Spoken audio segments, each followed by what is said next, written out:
In the summer of 2002, the ferry from Rathlin Island arrives at Ballycastle on the North Antrim coast of Northern Ireland. It was from here I set out 36 years ago with a party of divers from the British Sub-Aqua Club to explore the wreck of HMS Drake, a British heavy cruiser torpedoed during the First World War on the 17th of October 1917. She managed to limp into Church Bay at Rathlin Island, where she sank 1 mile from the shore.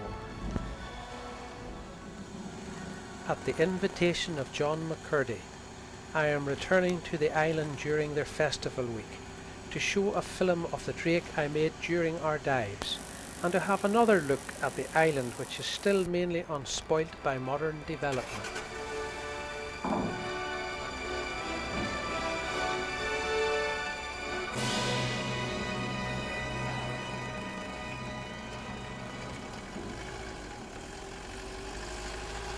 To reach the island, the ferry takes about 45 minutes to cross Rathlin Sound to the harbour in Church Bay. The Canna is part of the Caledonian McBrain fleet and is the only one which operates outside Scottish waters.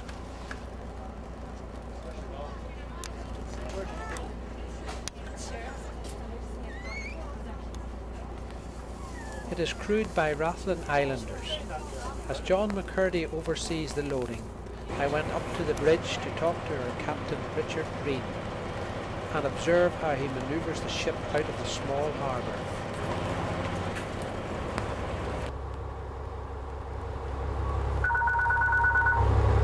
Hello?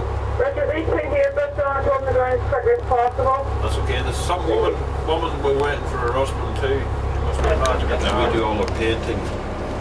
Maybe twice a year we're repainting, you know.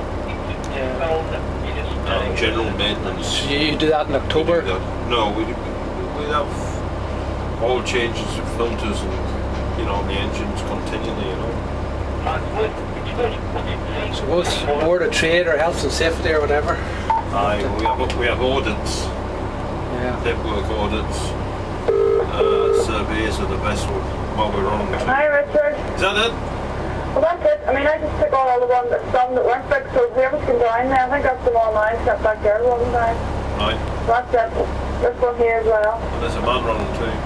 I don't know if that man with the water's fixing, I think he's going. No. Bye. Bye.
The islanders are preparing for the visitors to arrive.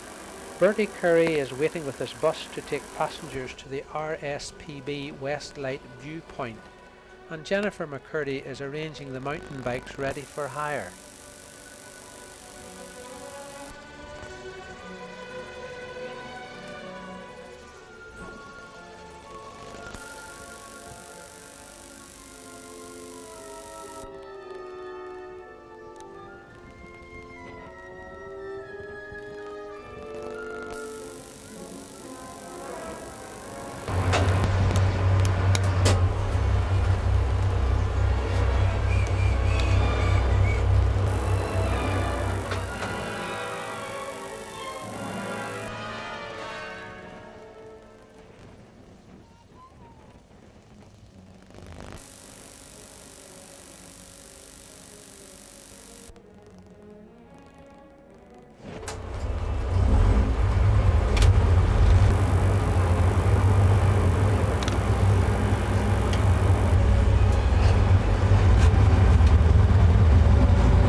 As Richard expertly guides the canna onto the ramp, I asked him how he keeps the boat in position. Do you keep a wee bit of thrust on her whenever she's on the ramp, or does it hold? If there was any wind or swell, I would have to, but there's a big stool below it. She sits on a like. I saw that, yeah. Is that new? No. Is that always there? That's always there. Yeah, just never noticed it before. No.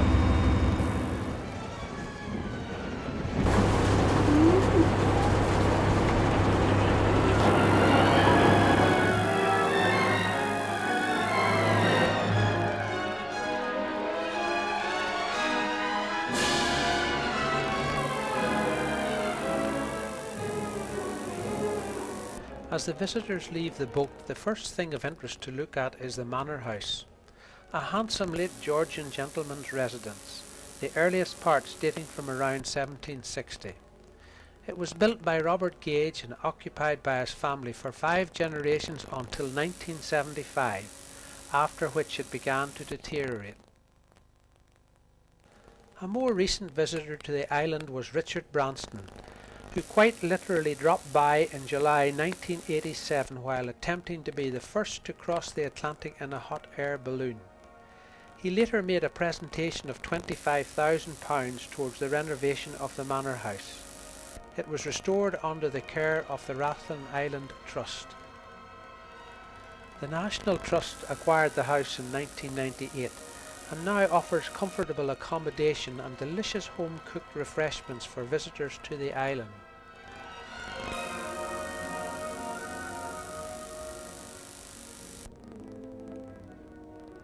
Rathlin is a quiet, peaceful island with very few cars. I was fortunate to be allowed to bring my car packed with all the equipment I needed for the film show.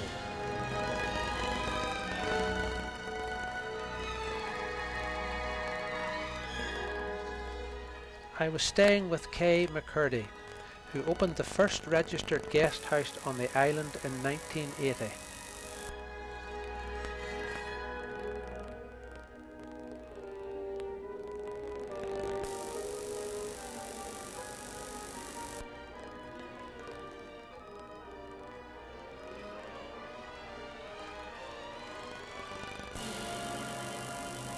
It was lovely to look round the guest lounge at the old photographs and trophies won by the McCurdys for hospitality and model yacht racing, which has been a popular pastime for over 100 years on the island.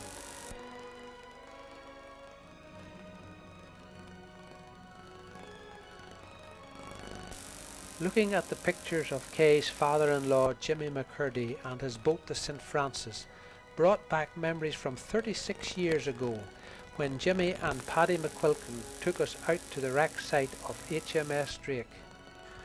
The 14,000-ton heavy cruiser had been part of a convoy which had brought ships from Gibraltar to the Clyde. The cruiser had just handed over her charge when she fell prey to 2 well-aimed torpedoes from U-79. 29 men were killed by the explosion.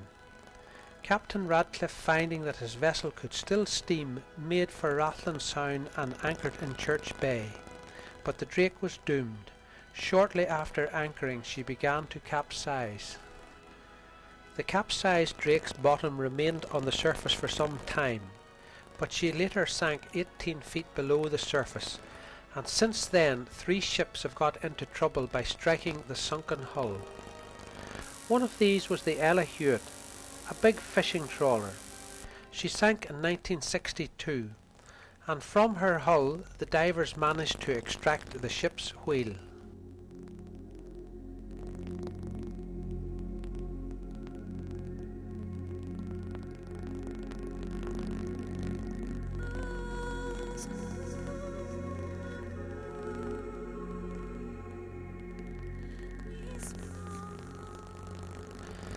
The divers entered the Drake through a hole in her side.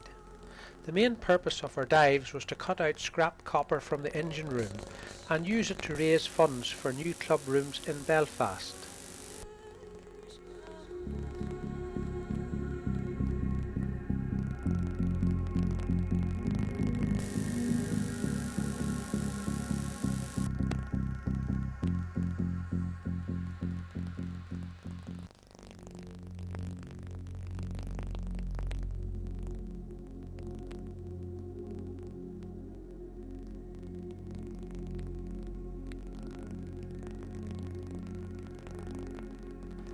Pipes found lying about were scraped to make sure they were copper, and then hauled up by rope and muscle power.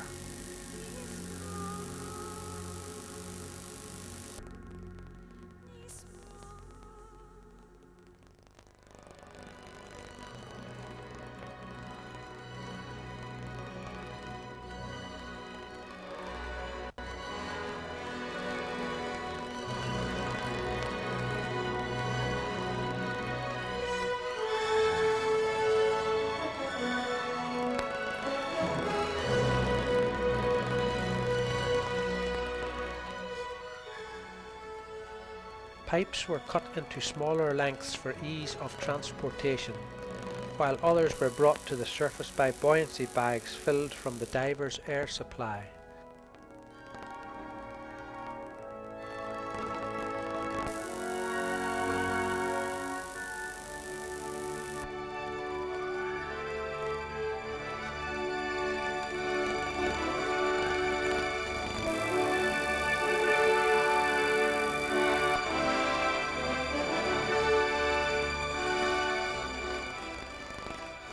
A red flag with a white St Andrew's cross is flown to warn other craft to stay clear of divers in the water.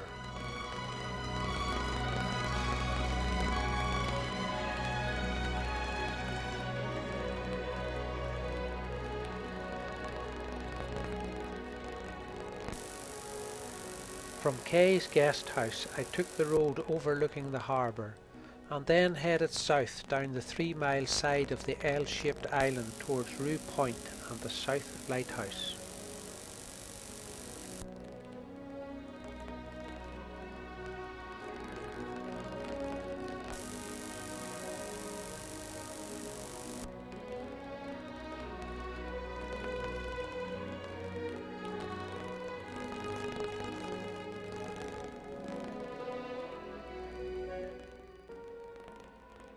The island population reached its peak in 1784 with about 1,200 inhabitants. By the start of the potato famine in 1847, the population was down to approximately 1,000, and then sharply declined to 453 by 1861. The island now has a population of 75, with just 5 children in the little primary school above Church Bay. When the potato crop failed in 1847, Robert Gage, like many landlords on the mainland, was tireless in his efforts to help the islanders. All rents due to him were cancelled, and he personally contributed generously towards supplies of food for Ireland. Through his good offices, money was asked for from the Lord Lieutenant, and a Rathlin Island Relief Committee was formed. Islanders in general did not suffer so badly in this period as those on the mainland. been able to rely on fisheries and seabirds, but these were hard to catch in winter. There has been a lighthouse at Rue Point since 1915. The present tower was built in 1921 after severe storms wrecked the light in 1917. In recent years, a small wind-driven generator has powered the light.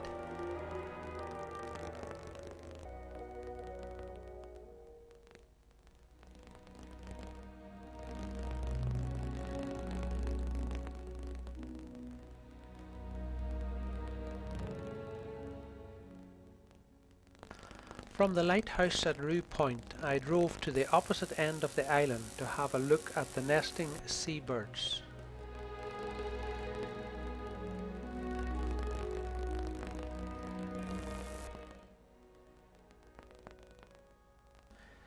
The West Light is an impressive feat of engineering. Built between 1912 and 1919, the Bull, as it is generally called, is the only red light around the Irish coast, apart from minor buoys marking the entrance to harbours.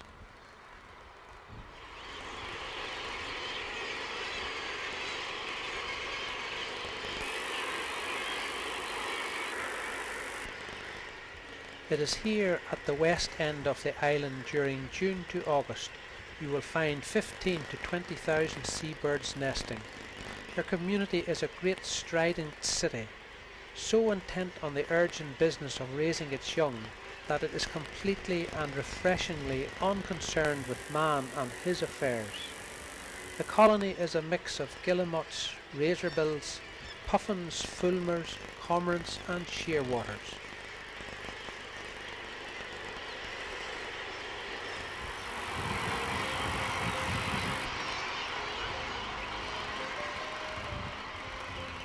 The whole colony sits on castellated rock stacks 200 feet high. In calm weather you can see their bases stretching 30 feet down through the clear water to the slowly beckoning forest of seaweed which clothes the bottom.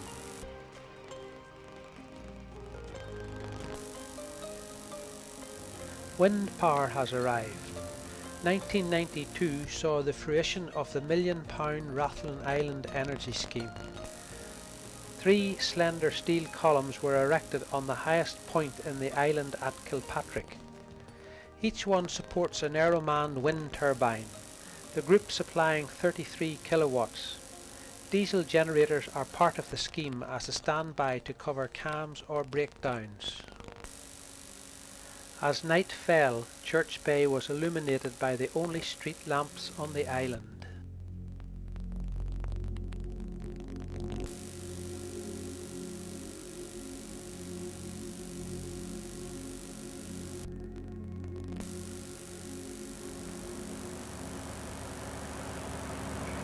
The following morning it was time for me to leave.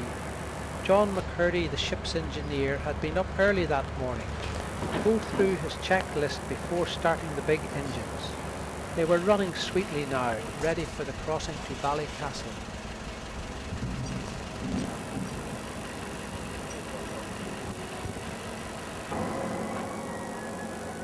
As the assorted cargo and passengers came aboard, I cast my mind back to the days when Rathlin was served by small open boats. I asked Seamus McMullen and Jim McFall, 2 of the ship's crew, how equipment was moved to the island in those days. Before this boat came, these big machines here wouldn't have been on. Nothing like that. Well, you would have got them on, but you had to come on a barge, you know. Those sidings, they were toward the barge behind the other boats have here. Yeah. The owners, the venture. I suppose that's it. Yeah. Barge tow behind them, you know. Those you wouldn't have got silage bale wrapping machines and things like that. Yeah. Quite unusual. Aye. I suppose to that to a certain extent held back farming on the land when they couldn't get the big machines. Well, the it same. was different. The whole different. I wouldn't say held back. Well, it held back that method, but it was so different. Aye, the methods are different. Way. Yeah, I mean you wouldn't get a combine harvester over here, for instance, but you wouldn't be no need for it, I suppose. Well, they had We had ones in here, small ones, you know. But that wasn't on sale. That was never the. They owned it for it. be small, then we could have them be decent one. Get on the barge. See, the way weather's going now, it's very difficult Yeah, to actually you would save work. hay. You would Just try the up on the silage. Yeah, easy. yeah. Well, you don't need.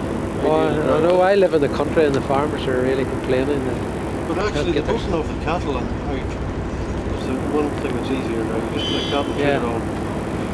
yeah, the cattle wouldn't even be loose on the boat now, they'd be on the trailer. the trailer. Just back up to your pen, load Yeah. the cattle onto the Yeah. trailer, whatever size the trailer, and Yeah. away you go.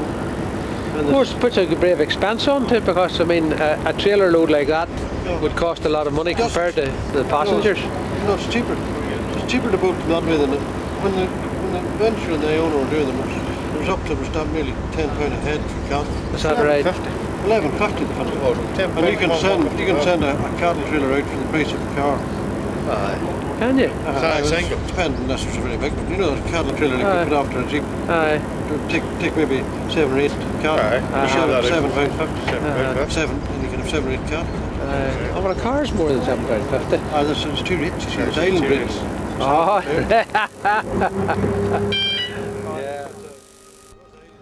I asked Jim about the central heating oil deliveries to the island.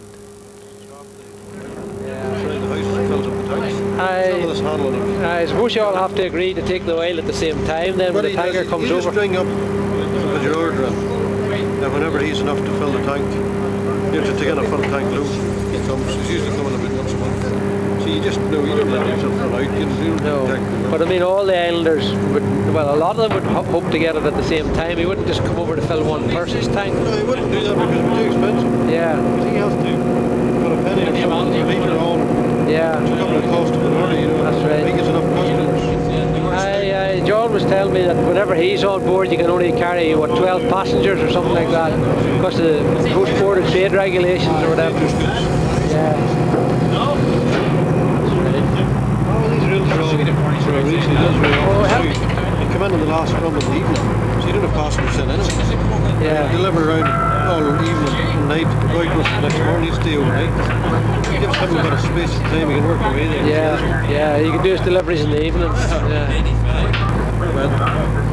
That's right, because the last boat coming over wouldn't have passengers, and the first boat going back wouldn't really have many passengers either. I let Jim go about his business of checking passenger tickets as the little ferry headed back to Ballycastle, and wondered when I would again return to the beautiful, peaceful island of Rathlin.